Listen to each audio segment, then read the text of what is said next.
I love Skid Row. Too bad everything about them nowadays just makes me sad. But if you're like me, you still have an option to feel nostalgia for a time before you're even born. You could listen to their new album when it comes out, or you could be a normal human being and not do that. Now that might sound mean, and it is, but this new guy they have is probably the best singer they've had since Bach. His vocal range is comparable, and he has the right amount of grit in his voice to sing the material properly. And I might even see him if they come my way anytime soon. Implying this new guy makes it that far, his odds aren't great. And I'll still give their new record a shot eventually out of pure curiosity, but after that lead single, my hopes are not high.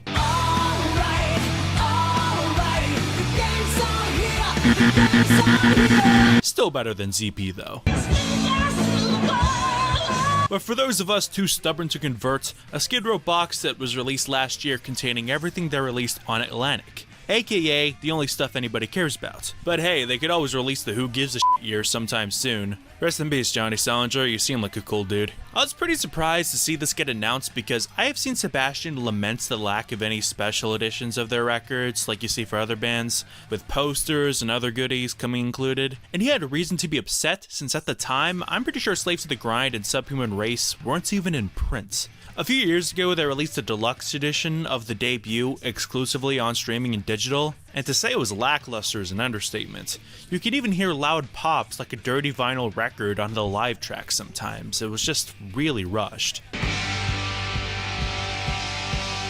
But this new box set seemed pretty promising, and I decided to bite the bullet on it since I had a feeling after it goes out of stock, prices for it will skyrocket thanks to scalpers. Scalpers, promoting toxic FOMO since forever. This is probably my only chance to ever own Subhuman Race on vinyl. Guys, I'm sorry, I had to give my bank account an anal prolapse just this once. And am I happy to own all these records?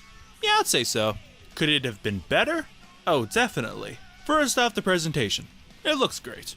It's simplistic, slick, and does the job. I mean, the sticker is a bit of a lie, but I'll let it slide. I really like how the Skid Row logo and the album covers on the back are finished in gloss to contrast the matte of the rest of the packaging. The outer case is also more than sturdy enough to house all 7 180-gram records safely without worrying about it falling apart. It may only be cardboard, but it feels like plywood or something. It feels solid enough to survive many years housing these heavy LPs and EPs. But it falters a bit with the individual records. The Skid Row logo on the debut looks a bit dull compared to how vibrant and red it is on the deluxe digital edition. The text on the back of Slaves to the Grind is a little blurry. This picture of the band on the back of the Subhuman Beings on Tour is distractingly fuzzy, and the end label is misspelt.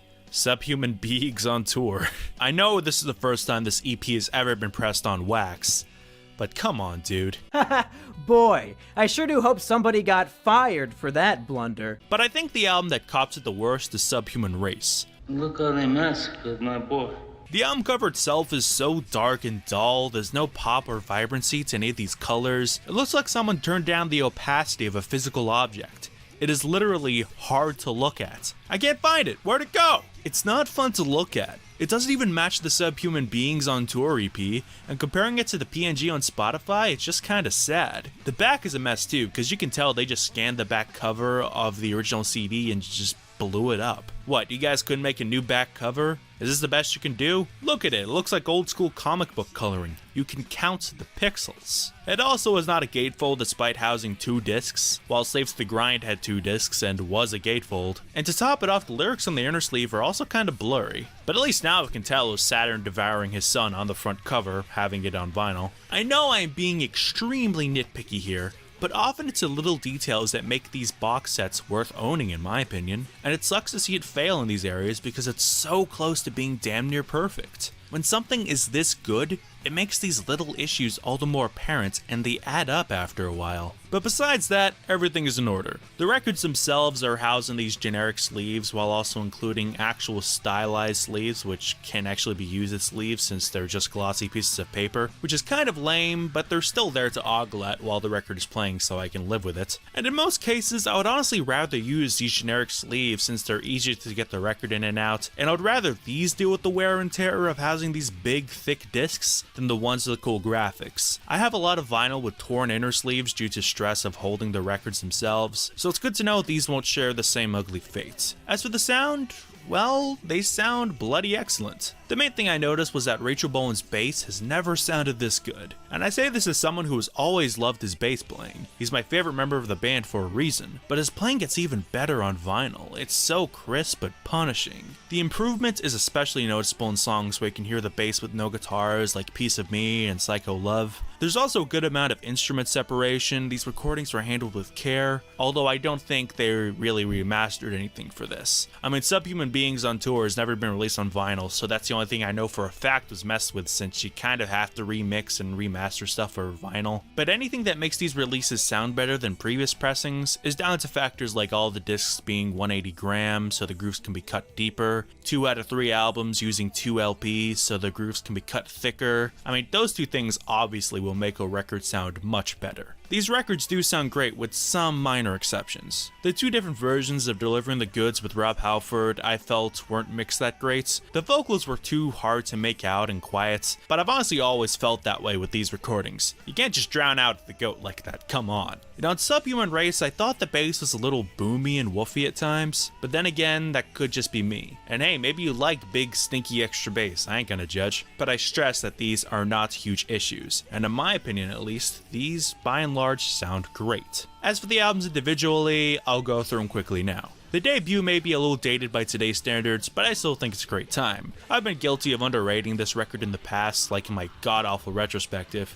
but it's still a fantastic listen. It brought some much-needed grit back to hair metal after years of over-sanitization. I'm still not big on songs like Can't Stand the Heartache, and Here I Am always reeked of filler to me, but it still has songs like Big Guns, Rattlesnake Shake, Midnight, and all the singles which I still think are stellar. Though it omits my all-time favorite Skid Row song, Forever, which for whatever reason didn't make the cut for the final album, but was since added to the 40 Seasons Best Of, and it was even tacked onto the deluxe edition from a few years ago. Now I can see the arguments for keeping it the way it was back in the day, but I can't feel like it's a missed opportunity. If it was too much to be printed on a single record, why not make it a 2 LP set to match the other studio records in this box set? It's still weird how they let this be only 1 disc, even though it's by far their best selling and most iconic album. I know it's shorter than their other studio albums, but the grooves could have been cut much thicker and it would sound way better. And they would also then be able to include one of this band's best kept secrets. Seriously, Forever is a banger. I used it as the intro for that retrospective for a reason.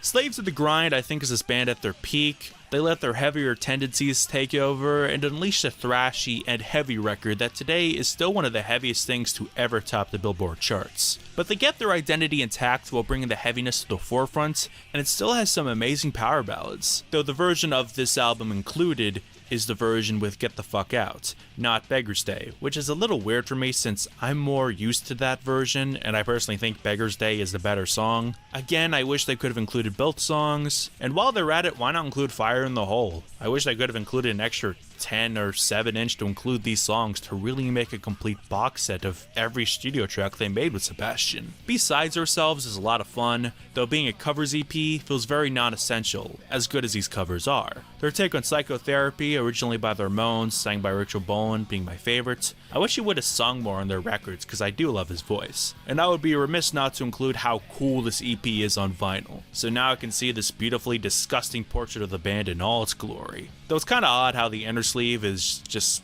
kind of unfinished. What, you guys couldn't even write down the lyrics? Then we have Subhuman Race, the bastard child of the Skid Row discography, if you don't include all the other bastard children. This is an album I've already talked about at length in a review I did for it like a year and a half ago, and I still agree with most of what I said. Though since then, I've come to think that some songs can kind of blend together, and much of this album owes a bit too much to bands like Pantera, and they sound less like themselves overall. But with that being said, I do still really like this album. It's an absolutely pummeling listen with the riffs that absolutely wreck your speakers. My Enemy, Eileen, Remains to be Seen, Medicine Jar, and Breaking Down are magnificent, and it's a great LP to let out your frustrations to. It's definitely not to everyone's tastes, like Skid Row fans apparently, but if it is to your tastes, it's likely you already adore this record. As mentioned before, the packaging for this album leaves a lot to be desired, but hey, it's still Subhuman Race. There's also Subhuman Beings on Tour, or if this end label's to be believed, Subhuman Beings on Tour, a live EP that before this box set was only released in Japan on CD. So this is not only the first time this album has been released on wax, but it's also the first time it's ever been released in my here neck of the woods. And and it's okay. I don't know, having a live EP to end this box set is kind of underwhelming, and the EP itself is fine, but it doesn't flow that well thanks to these songs having fade outs and not going into each other like a standard live release to make it feel like an actual performance you're listening to. Having fade outs between songs breaks any kind of immersion, and it's also weird how Rob Halford technically appears in a Skid Row collection more than once. Am I the only person who thinks that's weird? I don't know, I just don't see myself ever pulling this out again when I have versions of these songs I honestly prefer also available to listen to on vinyl. Also, the ending with all the band members talking is something. I hope you really enjoyed the EP, and this is Sebastian talking to you. And in case you didn't know, your CD is still running, man. This isn't a CD, it's a record! But it's serviceable. And who knows, maybe I'll find myself wanting to hear Skid Row in a live environment and I'll end up listening to this more than I think I will. It's not impossible. In conclusion, I would say I'm happy to have these albums on vinyl in a big, stinky collection. It's more than worth the asking price as long as you don't pay that much. Sure, I have my gripes, but the positives far outweigh the negatives. And like I mentioned previously, when these inevitably go out of print, you might find yourself paying way too much in a few years. So if you know for a fact you already love these albums and you're into vinyl, I'd say rip off the band-aid and just pick it up. And if you're not into vinyl, this collection is also available on CD, so you have options. And hey, you can always pick up the new Skid Row album. I need to go to bed.